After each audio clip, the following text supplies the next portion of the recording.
네, 오늘 성경 말씀 누가복음 2장 8절에서 14절을 제가 봉독해드리고 14절 마지막은 합독하겠습니다. 그 지경에 목자들이 밖에서 밤에 자기 양떼를 지키더니 주의 사자가 곁에 서고 주의 영광이 저희를 두루 비치며 크게 무서워한지라. 천사가 이르되 무서워 말라. 보라, 내가 온 백성에게 미칠 큰 기쁨이 좋은 소식을 너에게 전하노라. 오늘 다윗의 동네 너희를 위하여 구주가 나섰으니 곧 그리스도 주시니라. 너희가 가서 강모에 쌓여 구유에 누인 아기를 보리니 이것이 너희에게 표적이니라 하더니 홀련히 허다한 청문이 그 천사와 함께해서 하나님을 찬송하여 가로되 지극히 지극히 높이 높은 높은 곳에서는 곳에서는 하나님께 하나님께 영광이요, 영광이요 땅에서는 땅에서는 하나님이 기뻐하신 사람들 중에 평화로다 하니라. 하니라. 아멘. 오늘 우리 성기호 목사님께서 깨어있는 자의 복이라는 제목으로 말씀 증가하실 때 다운해 받으시기 바랍니다. 미월은 성탄의 계절입니다. 교회보다도 백화점에 가면 먼저 성탄 추리가 있고 산타 할아버지 모양이 나와 있고 또 사슴 등등 성탄이 교회보다 백화점에 먼저 오는 것 같아요. 또 동네에도 보면 벌써 추리 장식을 하는 집이 있고 성탄을 기다리는 사람들이 있습니다.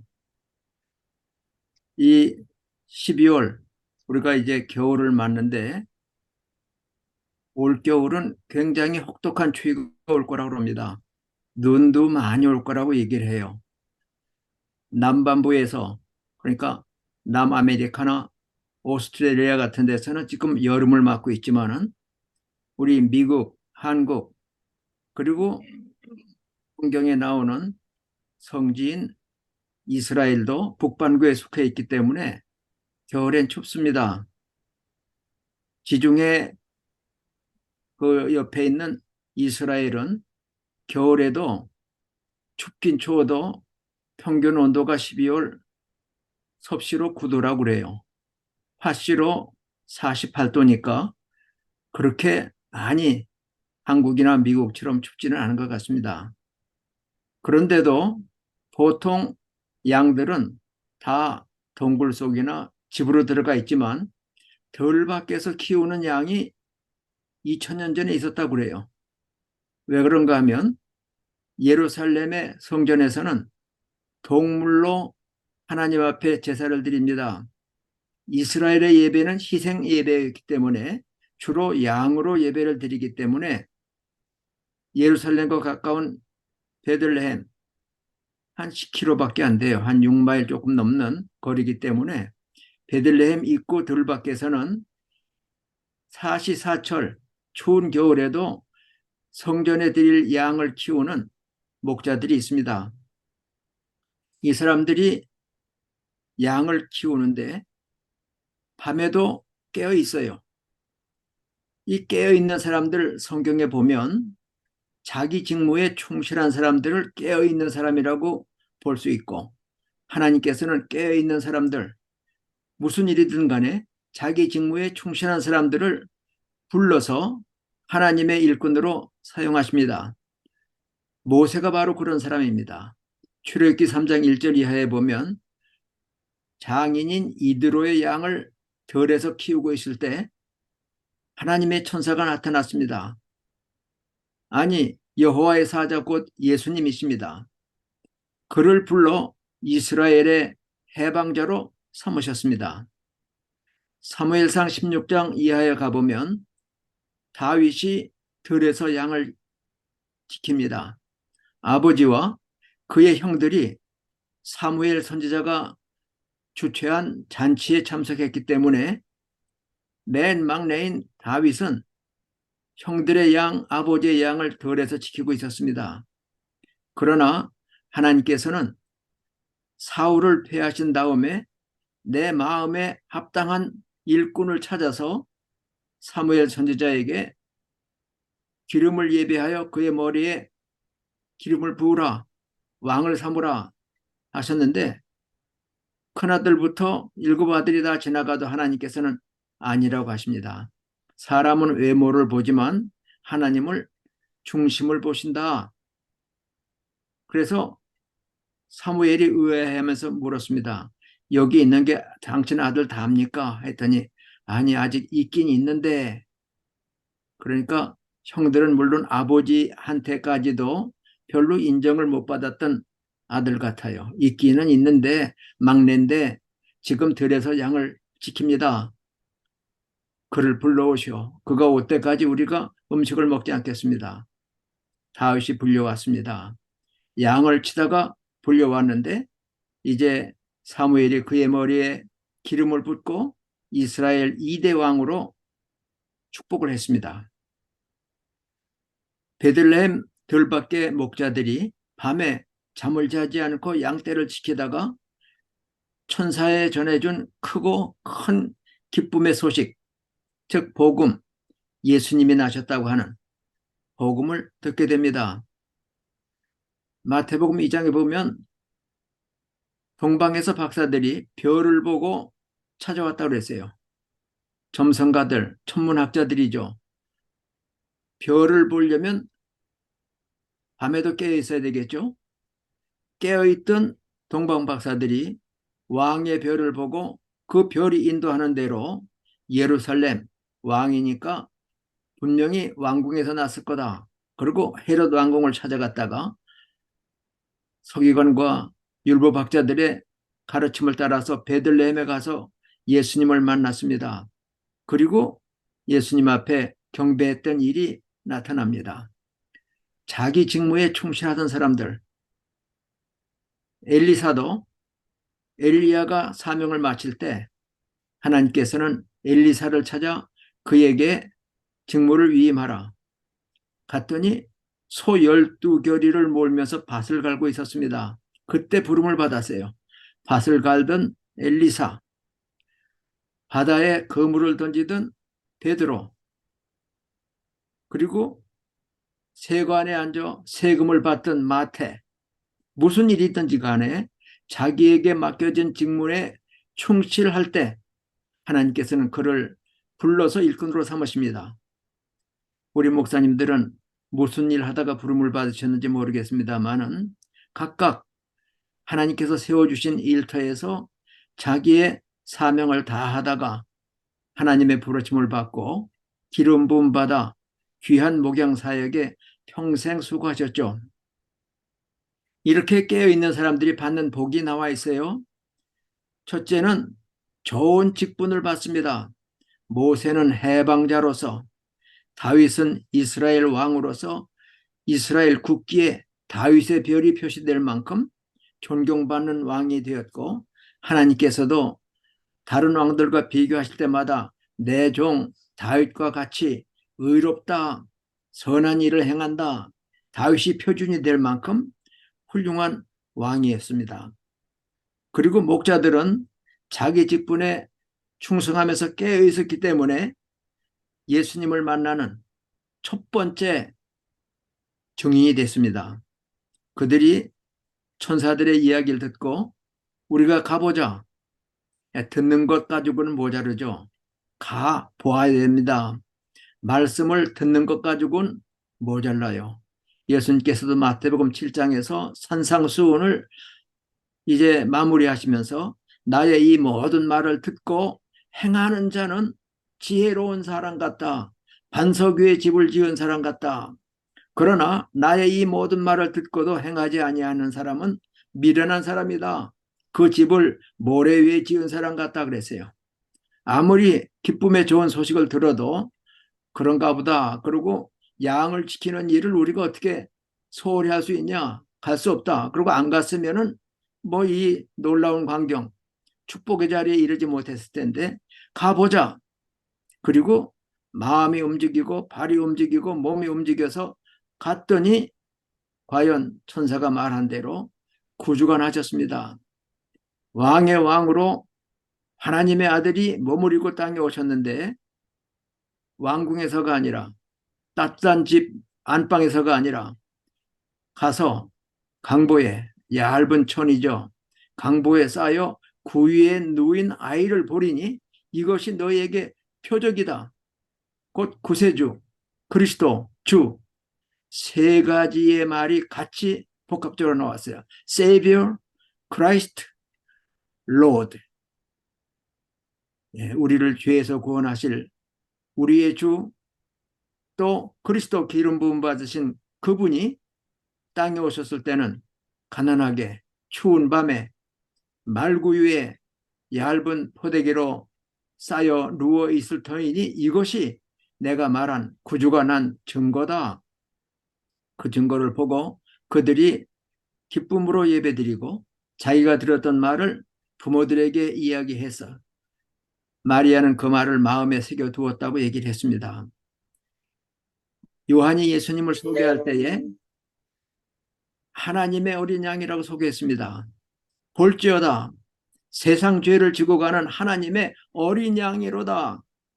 예수님은 양으로 오셔서 희생을 당하셨는데 나와 여러분 온 세상의 죄를 지시고 희생을 당하셨습니다. 그런데 그분은 바로 선한 목자라고 얘기하셨습니다. 요한복음 10장에서 나는 선한 목자라 내가 내 양을 위하여 목숨을 버린다. 각기 제 길로 갔던 길 잃어버렸던 양 같은 우리를 구원하시려고 예수님께서 목자로서 선한 목자로서 자기 자신을 하나님께 드리는 제물 삼아 하나님의 어린 양으로 희생하시는 놀라운 은혜가 첫 번째로 양을 키는 목자들에게 전해졌다고 하는 것은 뜻깊은 일이 아닐 수 없습니다. 이제 깨어있는 사람들은 이와 같이 귀한 축복을 받는데 별을 연구하던 학자들도 멀리서 찾아와 예수님 앞에 경배하고 귀한 예물을 드렸죠. 왕에게 바치는 예물입니다. 황금과 유향과 모략입니다. 그런데 이게 어떻게 쓰여졌을까? 성경에는 없지만 헤롯이 자기 말고 헤롯 궁에서가 아니라 베들레헴에서 유대인의 왕이 났다는 말을 듣고 예수님을 찾아 죽이려고 할 때 천사는 요셉에게 아이와 어머니를 데리고 애굽으로 피난하라. 내가 다시 너희를 부를 때까지 애굽에 가 있으라. 제가 에집트에 가보니까 예수님께서 피난하셨던 그곳에 교회가 세워진 피난교회가 있더라고요. 그런데 그때 이 박사들이 드렸던 새 예물들이 피난 생활에 귀중하게 쓰였을 것으로 합니다. 황금과 유향과 모략, 왕의 왕으로 나신 이에게 경배하여 드린 귀한 예물들은 이처럼 하나님의 영광을 위하여 인류 구속을 위하여 아름답게 사용됩니다.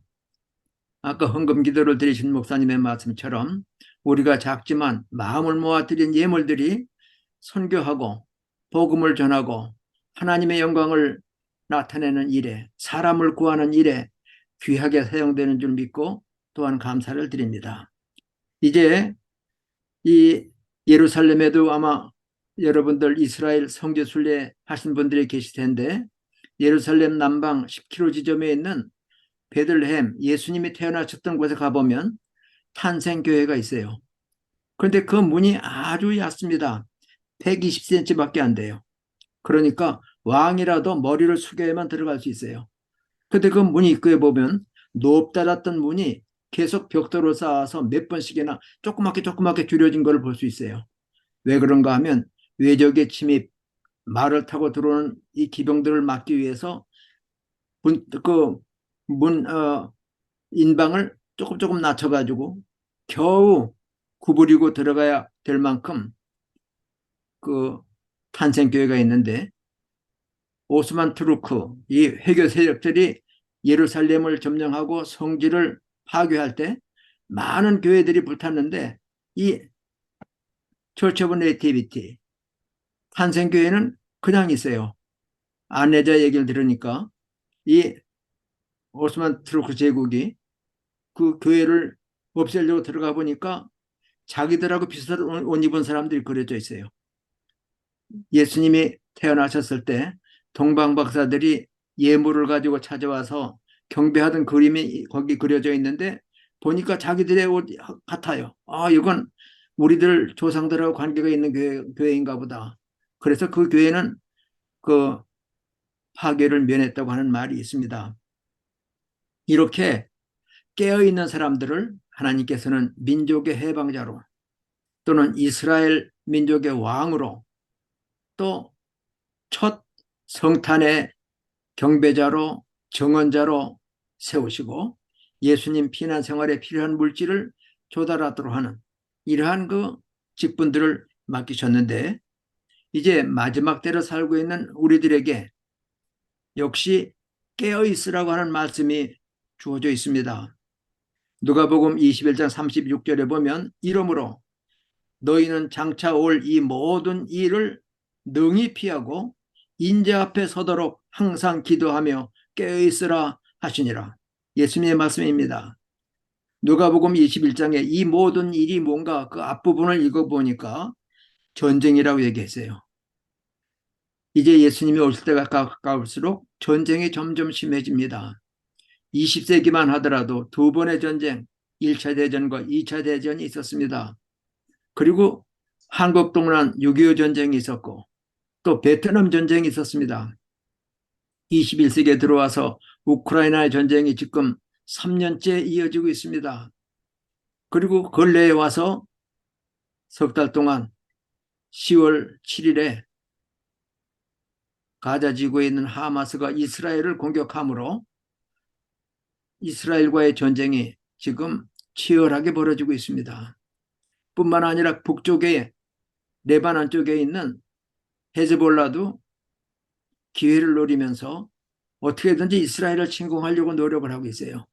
마지막 때가 될수록 민족이 민족을, 이스라엘은 아브라함의 적자인 이삭의 후손들이고 아랍 민족들은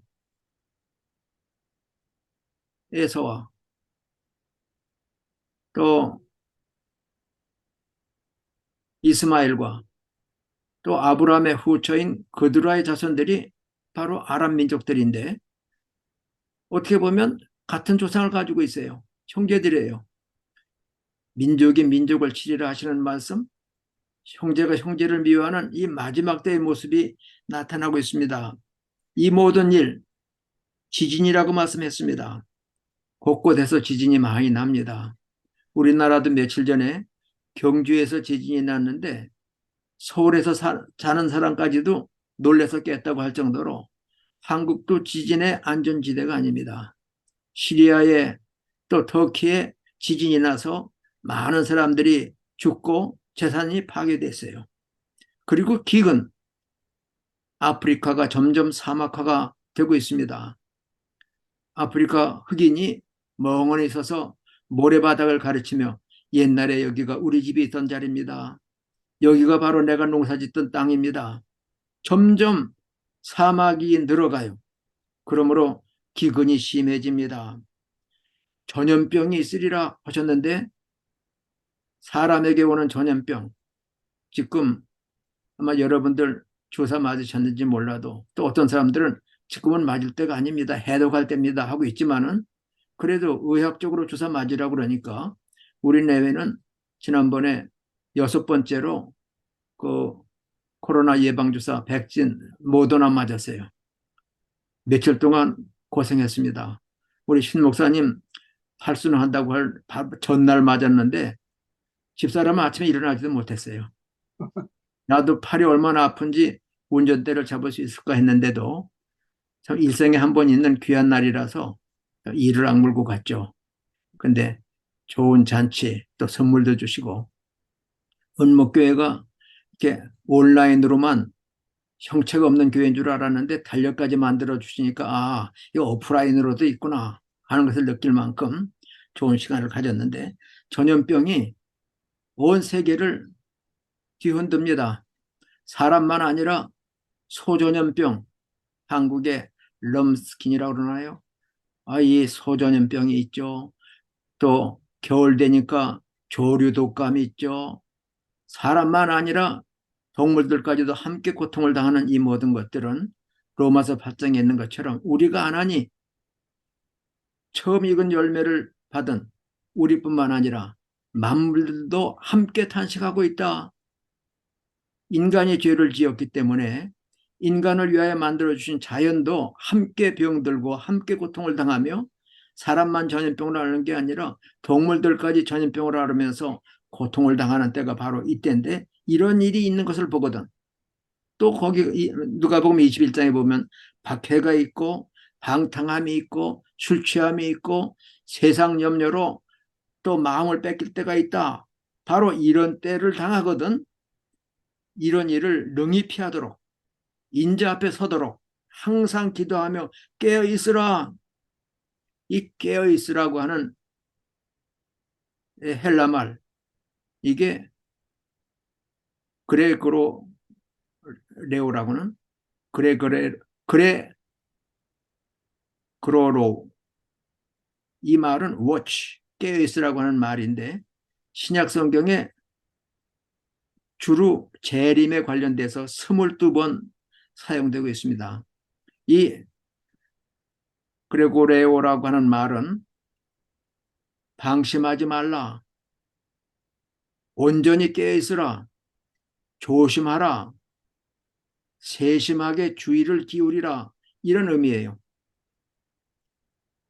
이런 일이 일어나는 것을 보거든 이런 일을 능히 피하고 인자 앞에 서도록 항상 기도하며 깨어있으라. 깨어있는 일은 기도와 연관되어 있더라고요. 제자들이 마지막 밤 겟세마네에서 졸며 잘 때 예수님께서 그들을 깨우시며 너희가 1시간도 이렇게 깨어있을 수 없더냐? 시험에 들지 않도록 깨어있어 기도하라. 누가복음 21장에서는 기도하며 깨어있으라. 깨어있는 일은 기도와 연관이 되어 있습니다. 밤에 남 잘 때에도 깨어있는 마음, 밤에 잘 때도 루터는 잠자리에 들면서 오 주님, 커튼을 닫으면서 이 밤에 주님 구름 타고 오시렵니까? 내가 잠자는 중에 주님 오셔도 주님 앞에 설 수 있도록 지켜주옵소서. 아침이 되면 커튼을 열며 오 주님, 이 아침에 오시렵니까? 저 구름을 타고 오시렵니까? 루터는 순간순간 주님의 재림을 기억하면서 기도하던 훌륭한 하나님의 종이었습니다. 하나님의 말씀을 바로 세우고 인간의 공로에 의지하려는 인본주의적인 교회에서 복음적인 교회로 우리 기독교를 바로 세우는 귀한 사역을 한 그분도 늘 깨어 기도하던 분이었습니다. 그분은 말하기를 하루 일이 바쁘면 나는 1시간 더 일찍 일어나 기도합니다. 그래요. 기도하며 깨어있으라. 그 사람이 바로 예수님을 만날 수 있는 사람입니다. 마태복음 24장 42절에도 깨어있으라.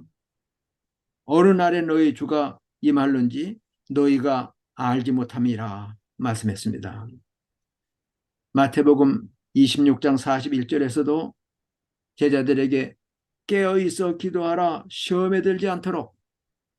우리가 나이가 들었다고 하지만 악한 마귀 사탄은 지금도 우는 사자처럼 삼킬 자를 두루 찾아다닌다고 그랬어요. 할 수만 있으면 택한 자라도 넘어뜨리려고 한다고 했어요. 그래서 총회장을 했던 훌륭한 분들, 귀한 부흥운동을 이끌던 분들, 목회에 성공했던 분들도 마지막에 참 마귀의 꾀임에 물질 때문에, 이성 때문에 또는 명예를 추구하다가 추하게 타락하는 모습을 보면서 안타까움을 느끼고 경계를 받습니다. 그리고 그분들을 위해 기도합니다. 다윗을 밧세바의 범죄에서 돌이키신 주님, 저들도 돌이켜 하나님 앞에 그간에 충성했던 것 못지않게 남은 시간도 바로 서게 도와주옵소서. 지금도 몇 분들 그런 분들을 마음에 놓고 기도하고 있습니다. 우리까지라도 깨어 기도하지 않으면, 근신하고 조심하지 않는다면 이러한 마귀의 올무에 걸릴 수가 있어요. 그래서 세기의 성자라고 부르는, 아니 그전에는 세기의 탕자라고 불리던 어거스틴이 회개했다고 하는 성경 구절이 바로 로마서 8장 11절 이하인데, 너희가 이 시기를 알거니와 자다가 깰 때가 벌써 되었으니. 세상 염려 때문에 잠잡니다. 마약과 술에 잠잡니다. 미국에서도 유명한 마약거리가 있죠. 참 부끄럽게도 그게 필라델피아에 있습니다. 켄싱턴 거리라고. 한국에서도 많은 사람이 알아요. 난 몰랐는데 한국에 있는 친구 목사님이 켄싱턴 아냐 그래. 그럼 뭐예요? 그랬더니 필라델피아 살면서도 모르냐고. 그래서 인터넷 검색을 해보니까 대낮인데도 좀비들처럼 마약을 먹고 꼬꾸라져 있고 허리를 구부리고 비틀거리며 걷고 있고, 대낮인데도 마약에 취해 있는 사람이 있어요. 세상 향락에 잠자는 자들이 있어요. 이제는 자다가 깰 때가 벌써 되었으니 이는 우리 구원이 처음 믿을 때보다 가까웠기 때문이라 얘기했어요. 이제 2023년이 벌써 다 지나갑니다. 마지막 달력만 달랑 남아 있습니다. 이제 얼마 지나면 2024년 오겠죠. 주님 오실 날이 그만큼 가깝습니다. 주님 만날 날이 그만큼 가깝습니다. 우리를 주님이 주의 나라로 부르실 날이 그만큼 가깝습니다. 그러므로 이제는 깨어 기도하라. 근신하라. 그래서 깨어있는 자의 또 하나의 복은 다시 오시는 예수님을 만날 수 있다고 하는 사실입니다. 이 모든 일이 너희에게 임하는 것이 복거든 능히 이 일을 피하고 인자 앞에 서도록, 다시 오시는 주님 앞에 서도록 항상 기도하며 깨어있으라. 주님을 만날 그날까지 우리가 깨어있는 일에, 기도하는 일에, 경성하는 일에 힘쓸 뿐만 아니라 은퇴했다고 하더라도 우리가 해야 할 일들이 아직 많이 있습니다. 우리 동역자들, 후배 선교사들을 위해서, 또 아까 합심 기도를 인도하신 목사님 말씀하신 대로 세계 곳곳에 흩어져 복음을 전하는 주의 종들 이야기, 한국 선교사 단체방에 가보면 안타까운 이야기들이 많이 나옵니다. 암흑의 선교사 병들었습니다. 또 지진의 교회가 부서졌습니다. 그리고 그 공산사회에서 또는 회교권에서 교회가 불탔습니다. 잡혀갔습니다. 이런 그 위험 속에서도 복음을 전하는 그분들 위해 기도할 일, 은퇴했지만 우리가 은퇴할 수 없는 계속해야 될 귀한 일들입니다. 이러한 일들, 깨어있는 자의 복, 예루살렘 들 밖에서 깨어 양떼를 지키다가 천사의 복음을 듣고 태어나신 예수님을 최초로 만나 뵙고 경배했고 성탄의 증인이 됐던 베들레헴 들밖의 목자들처럼 우리들도 깨어 기도하고 건신하다가 우리를 영접하러 오시는 왕의 왕, 선한 목자 되시는 주님 앞에 바로 서서 참 수고했다. 너희가 적은 믿음으로 내 말을 지켰고 내가 맡긴, 내가 피 흘려 구원한 양무리들을 위해 수고했기에 참 잘했다. 내 기쁨에 동참하라 하시면서 칭찬 상급받을 수 있도록 끝날까지 늘 깨어 기도하며 다시 오시는 주님 앞에 능히 설 수 있는 우리 은목교회 목사님들, 성도님들 되시기를 주의 이름으로 축원합니다.